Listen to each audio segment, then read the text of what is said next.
कानपुर की रीना ने तो इंसानियत, रिश्ते और कानून तीनों का मजाक बना दिया। ये कहानी है मासूम पत्नी बनने की एक्टिंग और प्लान्ड मर्डर की उस स्क्रिप्ट की जिसमें एक निर्दोष को जेल और एक हत्यारन को सहानुभूति मिली। तस्वीरों में घड़ियाली आंसू बहा रही ये महिला कोई पीड़िता नहीं बल्कि कातिल है। कातिल अपने पति की। जी हाँ, कानपुर के सार थाना क्षेत्र के लक्ष्मण खेड़ा में एक महिला ने अपने भतीजे के साथ मिलकर ऐसा कांड कर दिया जिसने पूरे इलाके को हैरान कर दिया है। जरा इस चेहरे को गौर से देखिए। चाची चाची कहकर घर में आने वाला ये शख्स इस महिला का कोई भतीजा नहीं बल्कि उसका आशिक है और अपने इसी आशिक के साथ मिलकर पत्नी ने बेरहमी से जल्लादों की तरह अपने पति की हत्या कर दी। घटना कानपुर के घाटमपुर की है। 11 मई की रात एक पति की बर्बर हत्या होती है। पहले खाने में मिलाई जाती है नींद की गोलियां, फिर सिर पर पटिये से वार और कातिल कोई और नहीं उसकी अपनी पत्नी निकली। हत्या के बाद रीना ने शुरू किया आंसुओं का नाटक और इल्जाम लगाया पड़ोसी कीर्ति यादव और उसके बेटों पर। न सिर्फ पुलिस को गुमराह किया बल्कि गांव वालों और राजनीतिक पार्टी तक को भड़का दिया, जिसके बाद एक पार्टी के लोगों ने तो उसके समर्थन में प्रदर्शन तक कर दिया और ये सब इसीलिए क्योंकि उसे अपने प्रेमी भतीजे के साथ रहना था। कानपुर के घाटमपुर में रहने वाले ट्रैक्टर मालिक धीरेंद्र की 11 मई को उसके घर में ही हत्या हो गई थी।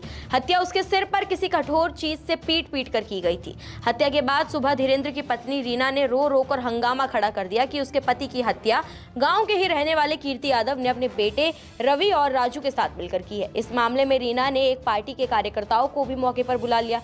इसके बाद हंगामा शुरू हुआ। रीना मौके पर रो रो कर आरोप लगा रही थी कि ट्रैक्टर की खराबी को लेकर उसके पति धीरेंद्र का कीर्ति यादव से विवाद हुआ था जिस पर उन्होंने मारपीट की थी। इस मामले में जब शिकायत की तो पुलिस ने मेरे पति को थाने में बुलाकर जबरदस्ती समझौता करवा दिया था। अगर वो समझौता नहीं करती तो मेरे पति की जान बच जाती, क्योंकि उसी दिन से नाराज होकर ही कीर्ति यादव ने अपने बेटे और उसके दोस्त के साथ मिलकर मेरे पति की हत्या की है। पत्नी रीना के आरोप के बाद उसके परिजन और पार्टी के लोग भी नाराज थे, इसलिए बॉडी उठाने नहीं दे रहे थे। बता दें, पुलिस ने जब दबाव में रिपोर्ट दर्ज की तो निर्दोष बाप बेटे को भेज दिया जेल। लेकिन 7 दिन बाद फॉरेंसिक ने खोल दी सच्चाई की परतें। खून के छींटे घर के अंदर। डॉग स्क्वाड सीधा लौटा रीना के आंगन में। मोबाइल कॉल रिकॉर्डिंग, 40 बार कॉल उसी रात प्रेमी सत्यम को। पति की हत्या सिर्फ इसलिए क्योंकि रीना अपने भतीजे प्रेमी के साथ जिंदगी बिताना चाहती थी। प्लान था बेहद शादी, नींद की गोलियां, फिर सिर पर वार और फिर मासूम बनने का हाई वोल्टेज ड्रामा। अब पुलिस ने बाप बेटे को जेल तो भेज दिया, लेकिन इसके बाद भी अपनी जांच जारी रखी क्योंकि पुलिस को एक बात खटक रही थी। एडीसी महेश कुमार के सामने डॉग्स को जब मृतक की बॉडी के पास से छोड़ा गया तो वो पहले मकान के पीछे घूमकर गया। वो एक मैदान में कुछ देर रुकने के बाद फिर घर के आंगन में आकर बैठ गया। इस दौरान पुलिस ने फॉरेंसिक जांच भी कराई। जांच की रिपोर्ट आई तो पुलिस के कान खड़े हो गए, क्योंकि जांच रिपोर्ट में घर के अंदर खून के छींटे मिले थे।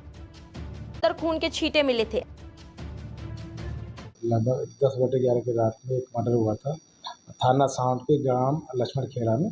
इसमें बड़ी संख्या में लोग वहाँ इकट्ठे भी हुए थे।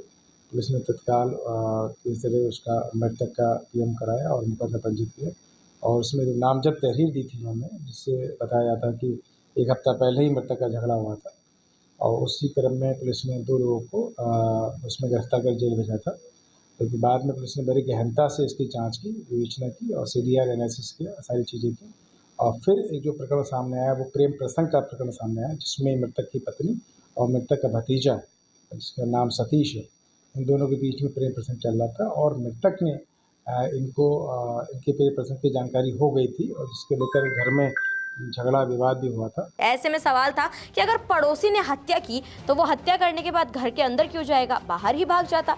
मामला एक दलित की हत्या का था। धीरेंद्र दलित जाति से थे, इसीलिए पुलिस भी फूक फूक कर कदम रख रही थी।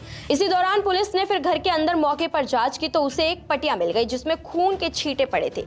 पुलिस ने इसकी भी जांच कराई तो वो खून धीरेंद्र का ही पाया गया। इसके बाद पुलिस ने पत्नी रीना के मोबाइल की जांच की तो पता चला रात में रीना की अपने पति के भतीजे सत्यम से 40 बार बातचीत हुई थी। इसके पहले भी उसकी लगातार सत्यम से बातचीत होती रही थी। अब पुलिस के शक की सुई दोनों के संबंधों पर पहुंच गई। पुलिस ने सत्यम को उठाकर पूछताछ की तो वो पुलिस का सामना नहीं कर सका। उसने कुछ ही देर में सब कुछ कबूल कर लिया। फिर पुलिस ने धीरेंद्र की पत्नी रीना को भी हिरासत में लेकर दोनों के आमने सामने पूछताछ की तो उनके संबंध सामने आ गए। रीना ने स्वीकार कर लिया कि उसके भतीजे सत्यम से संबंध थे, वो उसी के साथ रहना चाहती थी। एक दिन पति ने दोनों को देख लिया था, जिसके बाद विवाद हुआ। तभी रीना ने अपने पति को रास्ते से हटाने के लिए पूरा प्लान बनाया।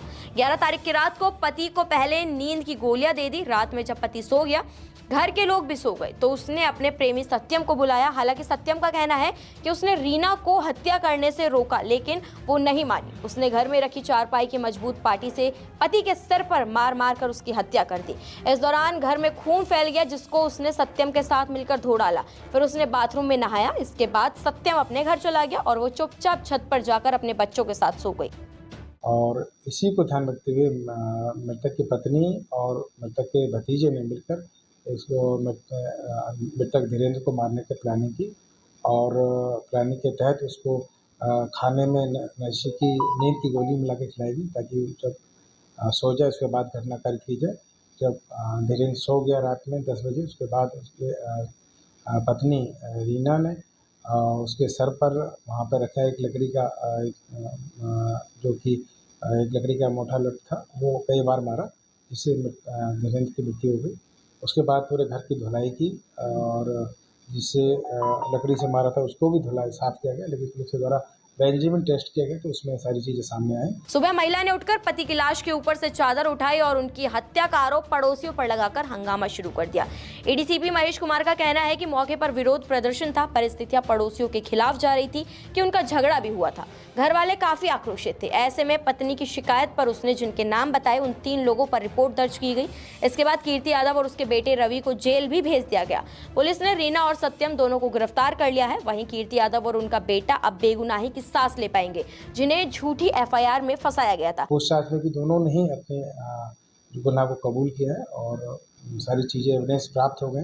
उसके आधार पर दोनों का रिमांड लेकर जेल भेज दिया गया है और जो पूर्व में जो जेल भेजे गए थे उनमें पुलिस 169 CRPC और 189 BNSS के तहत कोर्ट के माध्यम से उनको रिलीज कराई। इस केस ने फिर से ये सवाल खड़े कर दिए हैं, रिश्तों की आड़ में कब तक होते रहेंगे खून और मासूमों को कब तक भुगतनी होगी झूठे आरोपों की सजा। ये कोई पहला मामला नहीं है। देश में आए दिन ऐसे ही मामले आते हैं जहां पर पत्नी अपने प्रेमी संग मिलकर पति को मौत के घाट उतार देती है।